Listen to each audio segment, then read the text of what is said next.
309명. 그녀는 단 한 번의 총성으로 309명의 생명을 거두었습니다.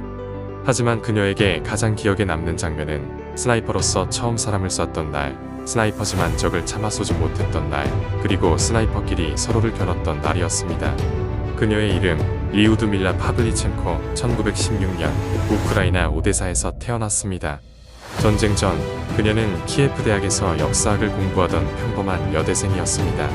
1941년 독일군이 소련을 침공하자 그녀는 책을 덮고 입대 지원서에 단 한 줄을 적었습니다. 나는 싸울 수 있습니다.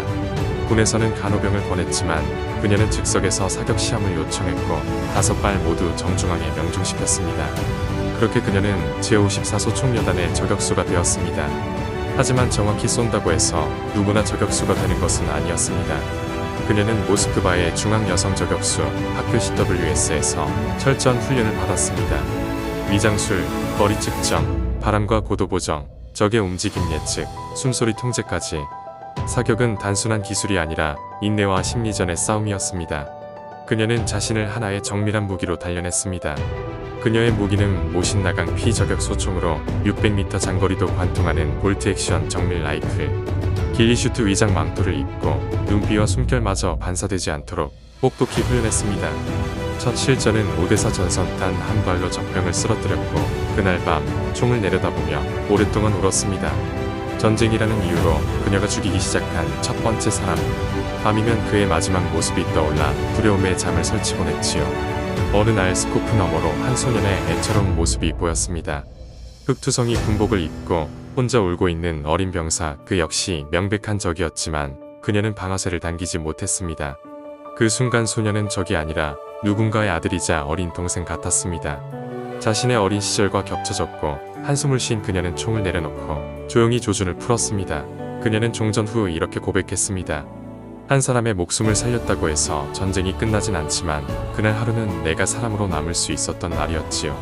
그러나 그날 이후 그녀는 오히려 더욱 냉정해졌습니다. 500m 거리에서 거리낌 없이 장교를 제거하고 포위된 동료를 위해 하루 종일 은신처에 매복했습니다. 그리고 사격 후에는 곧바로 자리를 옮겼습니다. 원샷, 원무브. 위치가 들키는 순간 저격수는 사냥꾼에서 분노한 먹잇감으로 바뀌니까요. 당연히 스나이퍼인 그녀는 단지 총을 쏘는 여인이 아니었습니다. 바람, 거리, 각도, 고도까지 계산하며 심장과 머리만을 조준했습니다. 그러던 어느 눈 쌓인 설원, 그녀는 스나이퍼의 직감으로 자신을 겨누는 또 다른 눈을 느꼈습니다. 그는 이름조차 전해지지 않은 독일군의 전설적인 카운터 스나이퍼. 소련군 사이에선 유령 사냥꾼, 독일 내부에서는 코드네임 슈바르츠라 불리던 자였습니다. 검은 스카프를 두르고 은빛 스코프가 달린 커스텀 저격 소총을 든 슈바르츠. 그는 저격수를 사냥하는 저격수였습니다. 둘은 사흘 동안 서로를 쫓고 기다렸습니다. 렌즈의 미세한 반사, 그리고 눈 위에 남은 발자국, 미세한 체온마저도 생사의 단서가 되는 싸움이었지요. 셋째 날 밤, 달빛 아래 그의 스코프 렌즈가 아주 잠깐 반짝였습니다. 그 역시 무표정한 얼굴, 침착한 호흡, 냉혹하고 날카로운 사신의 눈빛으로 그녀를 응시하고 있었습니다. 그때는 리우드밀라의 운이 좋았습니다. 그녀는 그 빛을 정확히 겨냥했고 총성은 단 한 번. 그리고 완전한 정적이 흘렀지요. 그 한 명을, 이 순간을 그녀는 3일 동안 기다렸습니다. 하지만 총성이 울렸어도 그녀는 미동조차 하지 않았습니다.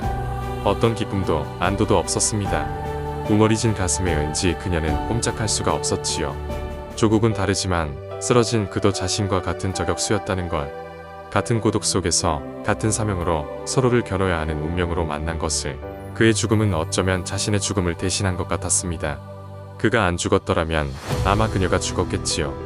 그녀는 총을 내려놓고 한동안 눈을 감고 고개를 숙였습니다. 저격수라는 운명이 그녀의 어깨를 더욱 무겁게 짓눌렀습니다. 결국 세바스토폴 전투 중 박격포 파편이 그녀의 얼굴을 스쳤고 후방으로 후송되었습니다. 더 이상 전선으로 돌아갈 수는 없었습니다. 이제 그녀는 총 대신 마이크를 무기로 들었습니다. 미국과 캐나다를 돌며 전쟁의 참상과 소련 여성들의 용기를 알렸습니다. 백악관에서는 루즈벨트 대통령도 만났습니다. 그녀는 말했습니다. 여성도 조국을 지킬 수 있습니다. 저는 그것을 증명했습니다. 전쟁이 끝난 뒤 그녀는 조용히 역사학자로 돌아갔고 다시는 총을 들지 않았습니다.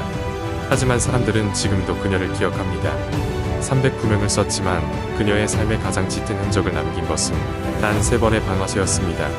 첫 번째, 사람을 쏘고 처음으로 울었던 날. 두 번째, 울고 있는 소년을 참아 쏘지 못했던 날. 세 번째, 전장의 유령처럼 나타난 슈바루치를 겨누고 자신과 같은 운명을 자신의 손으로 끝낸 날. 이 날들은 그녀가 목숨을 걸고 버텨낸 수많은 전장 가운데 유독 깊은 고통과 슬픔을 남긴 하루들이었습니다.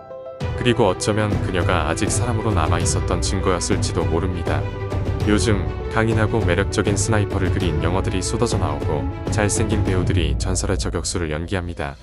하지만 이 모든 이야기에 앞서 우리에겐 한 명의 실존한 여전사가 있었습니다. 예우드밀라 파블리첸코. 나치군이 죽음의 여인, 레이디 데스라 부르던 그녀.